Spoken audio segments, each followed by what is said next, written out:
Welcome to the breathtaking spectacle of nature. Today, we're exploring one of the most mesmerizing phenomena in the UK, starling murmurations. Join us as we delve into this extraordinary dance of the skies. Each year, as winter approaches, the skies over the UK become the stage for thousands of starlings moving in unison. This phenomenon, known as murmuration, sees these birds create fluid, dynamic shapes against the fading light of dusk. Despite being small, the lively European starlings gather in large flocks for warmth, safety, and social interaction. Scientists believe that these stunning aerial displays by the European starlings help in communication among themselves and in warding off predators. Popular locations for witnessing these displays include the Somerset Levels, the Norfolk Broads, and Gretna Green in Scotland. The sight is particularly breathtaking on clear, crisp evenings.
As the starlings settle into their roosts, we're reminded of nature's incredible ability to awe and inspire.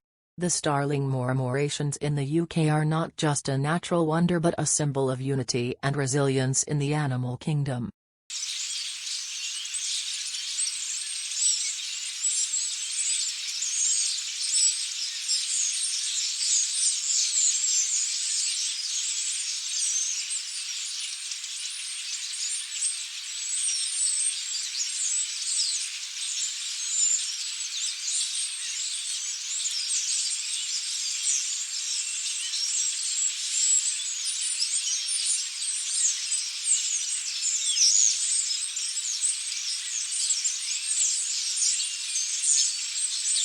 In the midst of a busy academic schedule in fetal medicine imaging, Dr. Bala dedicates time to create these videos for you. Please show your support with a quick like, share, and subscribe to the channel. For every view and moment shared. Your support drives our passion. Stay tuned for our next videos and thank you for being part of our journey. For joining us today on AI Dr. Bala's Facts and Beyonds. If you enjoyed today's insights, don't forget to like, subscribe, share, and follow for more enlightening journeys into the world of facts and beyond. Remember, knowledge is always evolving, and there's always more to explore. See you in the next episode, and until then, keep wondering and discovering.